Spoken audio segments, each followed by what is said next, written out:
बिस्मिल्लाहिर्रहमानिर्रहीम। अस्सलाम वालेकुम नाज़रीन करम। शाही महल की 12 दरियों में बेफिक्री की जिंदगी गुजारने वाले अल्लाह के फर्माबरदार वो कम उम्र नौजवान अभी जवानी की दहलीज पर कदम भी न रख पाए थे कि उनके वालिद मोहतरम अल्लाह के नबी और बादशाह वक्त हजरत दाऊद अलैहिस्सलाम इंतकाल फरमा गए। उन्होंने उम्र मुबारक की सिर्फ 13 बहारें ही देखी थी कि अजीमुशान सल्तनत का बोझ नातवा कांधों पर आ गया। तख्ते शाही पर बराजमान हुए तो अपने रब के हुजूर कामयाबी की दुआ करते हुए अर्ज गुजार हुए, ऐ मेरे परवरदिगारा, मुझे ऐसी बादशाहत अता फरमा कि जो मेरे बाद किसी को भी मुयस्सर न हो। रब्बुल आलमीन ने अपने महबूब बंदे की दुआ को शर्फे कबूलियत बख्शा और हफ्ते अकलीम बनाकर दुनिया की हर शय को उनका मतीओ फरमाबरदार बना दिया। नबुव्वत और हिकमत से सरफराज फरमाकर हवा, समुंदर, पहाड़, दरिया, चरिंद परिंद, इंसान, हैवान,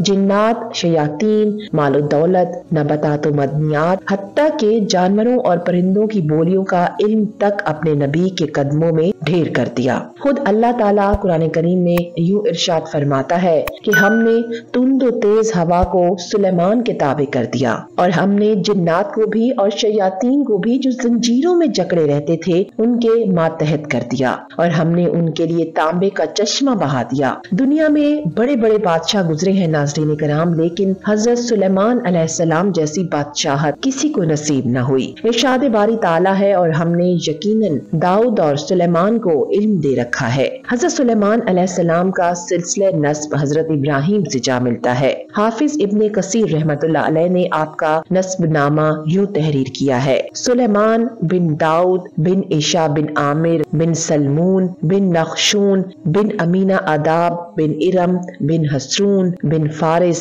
बिन यहूदा बिन याकूब बिन इसहाक बिन इब्राहिम अलैहिस्सलाम। कुरान मजीद की 7 सूरतों में 16 मकामात पर हजरत सुलेमान अलैहिस्सलाम का तज़किरा है। सूरह बकरा, सूरह निसा, सूरह इनाम और सूरह सबा में एक बार, सूरह स्वाद में 2 जगह, सूरह अंबिया में 3 बार, जबकि सूरह नमल में 7 मकामात पर आपका जिक्र हुआ है। आज की वीडियो में पैगंबर खुदा सुलेमान अलैहिस्सलाम का मुकम्मल वाक़या तफसीलन बयान करेंगे। आप देख रहे हैं ट्रू इन्फो नेटवर्क और मैं हूँ आमना गुल।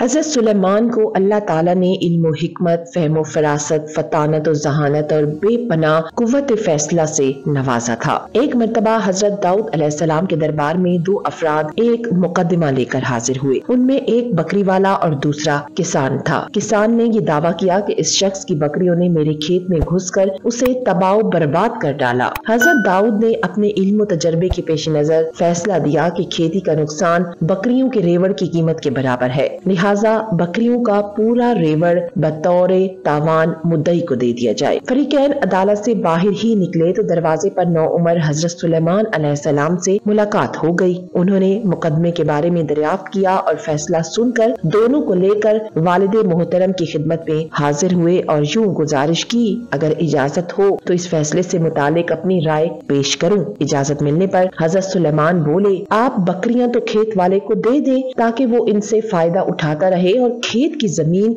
बकरियों वाले के सपुर्द कर दें कि वो उसमें काश्त करके खेत को उस हालत में ले आए जैसा बकरियों के चरने से पहले था। फिर खेत वापस किसान को दे दें और बकरियां बकरी वाले को वापस कर दें। हजरत दाऊद को ये फैसला बेइंतहा पसंद आया। कुरान करीम में इरशाद बारी है, और दाऊद और सुलेमान को याद कीजिए जबकि वो खेत के मामले में फैसला कर रहे थे कि कुछ लोगों की बकरियां रात को चर गईं और हम उनके फैसले में मौजूद थे और हमने उसका सही फैसला सुलेमान को समझा दिया। अल्लाह ताला ने हजरत सुलेमान को जानवरों और परिंदों की बोलियां जानने का इल्म भी दे रखा था। एक मर्तबा हजरत सुलेमान अलैहिस्सलाम जिन्नो इंस और हैवानात के अजीमुशान लश्कर के साथ किसी जगह तशरीफ लेकर जा रहे थे। लश्कर अजीम चलते चलते एक ऐसी वादी में पहुंचा जो बेशुमार चींटियों का मस्कन थी। चींटियों की मलका ने जब अम्बाए कसीर लश्कर को देखा तो कहा, ऐ चींटियों, अपने अपने घरों में घुस जाओ, ऐसा न हो कि बेखबरी में सुलेमान और उनका लश्कर तुम्हें रोंद डाले। हजरत सुलेमान अलैहिस्सलाम ने उसकी बात सुनी तो मुस्कुरा दिए और अल्लाह से दुआ की, ऐ मेरे परवरदिगारा, तू मुझे तौफीक दे कि मैं तेरी इन नेमतों एहसानात का शुक्र बजा लाऊं जो तूने मुझ पर और मेरे माँ बाप पर किए हैं।